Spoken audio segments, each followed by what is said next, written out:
അപ്പോൾ ഞാൻ ഇന്ന് വന്നിട്ടുള്ള എനിക്ക് ഹോസ്പിറ്റലിൽ ക്ലാസ്സുള്ള ഒരു ദിവസത്തെ വിശേഷങ്ങളൊക്കെ ആയിട്ടാണ്. അപ്പോൾ രാവിലെ തന്നെ ഞാൻ ഓട്സൊക്കെ കുടിച്ചിട്ടുണ്ട്. ഇന്ന് ഡേറ്റ്സ് ഒക്കെ ഇട്ടാണ് ഞാൻ ഓട്സ് കുടിച്ചത്. അത് കഴിഞ്ഞ് നമ്മൾ ഇറങ്ങിയിട്ടുണ്ട്.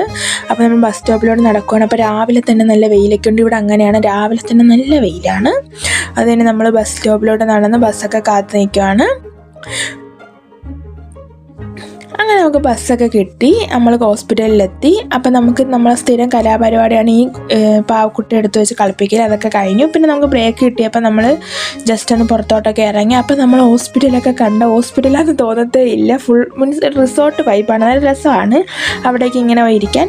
പിന്നെ ഈ യെല്ലോ കളർ ഫ്ലവറാണ് ഫുള്ളും, നല്ല രസം ഇങ്ങനെ കാണാൻ വേണ്ടി. അങ്ങനെ അതൊക്കെ പിച്ചി നമ്മൾ ഇച്ചിരി നേരമൊക്കെ ഇങ്ങനെ നോക്കി. പിന്നെ ഈ സാധനം എന്ന് വെച്ചാൽ നമുക്കിങ്ങനെ ഊതുമ്പോൾ ഇങ്ങനെ പോകുന്ന മീൻസ് നല്ല രസം ഇത് കാണാൻ. ഇതിൻ്റെ പേരെനിക്കറിയത്തില്ല. അങ്ങനെ അതും കുറേ ഉണ്ടായിരുന്നു. അതൊക്കെ ഞങ്ങൾക്ക് അതിലൊക്കെ കളിച്ചു. അത് നമ്മൾ പിന്നെ ബ്രേക്ക് കഴിഞ്ഞ് ക്ലാസ്സിൽ കയറി. ഈ ക്ലാസ് കഴിഞ്ഞിട്ട് നമുക്ക് അടുത്ത ഹോസ്പിറ്റലാണ്. അങ്ങനെ ഞങ്ങൾ അടുത്ത ഹോസ്പിറ്റലിലോട്ട് പോകണം. അത് നല്ല വെയിലത്താണ് പോകുന്നത്. അവിടെ ചെന്നപ്പോഴത്തേക്ക് അവിടെ ഇപ്പം നല്ല മീൻസ് സമ്മർ സീസൺ ആയപ്പോൾ നല്ല പൂക്കളാണ് ഫുള്ള്. നല്ല രസമാണ്. ഇങ്ങനെ വെള്ളപ്പൂ ഇങ്ങനെ പിടിച്ചിങ്ങനെ അങ്ങനെ ഞങ്ങൾ കുറേ പൂവൊക്കെ പിടിച്ച് ഇങ്ങനെ കളിച്ചു. വെള്ളപ്പൂവും മഞ്ഞപ്പൂവാണ് ഏറ്റവും രസം കാണാൻ വേണ്ടി. ഈ മരത്തിലൊക്കെ ഇങ്ങനെ വെള്ളപ്പൂ ഇങ്ങനെ ഫുൾ പിടിച്ചിരിക്കുമ്പോൾ നല്ല രസമാണ്. അതാണ് എനിക്ക് ഭയങ്കര ഇഷ്ടമാണ്. പിന്നെ ഈ ഊതുന്ന സാധനം അവിടെ ഉണ്ട്. അതൊക്കെ കഴിഞ്ഞാൽ തിരിച്ച് അപ്പാർട്ട്മെൻറ്റിൽ പോകുന്ന വഴിക്ക് ഞാൻ സ്ഥിരം ഊഞ്ഞാലാടുന്ന സ്ഥലമാണിത്. ഇവിടെ ഇരുന്ന് ഞാൻ കുറച്ച് നേരം ഊഞ്ഞാലാടിയിട്ട് ഞാൻ അപ്പാർട്ട്മെൻറ്റിലോട്ട് പോകാറുള്ളൂ. അങ്ങനെ അപ്പോൾ ഒരു കൊച്ചിനെ നോക്കിക്കൊണ്ട് വന്നിട്ടുണ്ട്. പിന്നെ അപ്പാർട്ട്മെൻറ്റിൽ വന്ന് ഞാൻ ഫുഡൊക്കെ ഉണ്ടാക്കി കഴിച്ചു. ക്യാരറ്റ് തോരനും പംകിൻ കറിയും ആയിരുന്നു ചോറിൻ്റെ കൂടെ.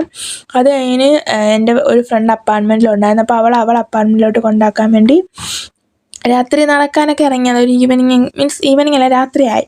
അങ്ങനെ നടക്കാൻ ഇറങ്ങി. അവളെ കൊണ്ടാക്കാൻ വേണം. അങ്ങനെ ഞാനും പാത്തും കൂടെ അവളെ കൊണ്ടാക്കാൻ പോവാണ്. നല്ല രസമായിരുന്നു രാത്രി മീൻസ് കാണാൻ വേണ്ടി. നല്ല സ്കൈ ഒക്കെ നല്ല രസമായിരുന്നു. പിന്നെ ഫുൾ മൂണൊക്കെ ആയിരുന്നു.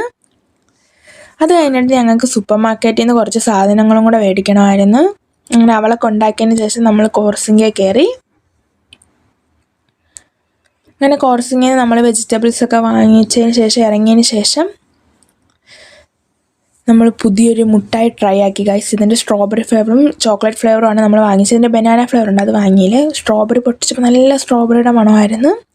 പിന്നെ ചോക്ലേറ്റും ഉണ്ടായിരുന്നു, നല്ല ടേസ്റ്റായിരുന്നു. എനിക്ക് കൂടുതൽ ഇഷ്ടപ്പെട്ട സ്ട്രോബെറിയാണ്. പാത്തുവിന് ഇഷ്ടപ്പെട്ട ചോക്ലേറ്റ് ആയിരുന്നു. അതൊക്കെ നമ്മൾ വേറൊരു ഊഞ്ഞാലിരുന്നാണ് കഴിച്ചത്, അപ്പാർട്ട്മെൻറ്റ് താഴെയുള്ള. പിന്നെ നമ്മൾ അപ്പാർട്ട്മെൻറ്റിൽ വന്നതിന് ശേഷം ഉപ്പുമാവും മുട്ട പൊരിച്ചതും പിന്നെ ഉച്ചയ്ക്കത്തെ പംകിൻ കറിയും കൂട്ടി ചോറ് കഴിച്ചു.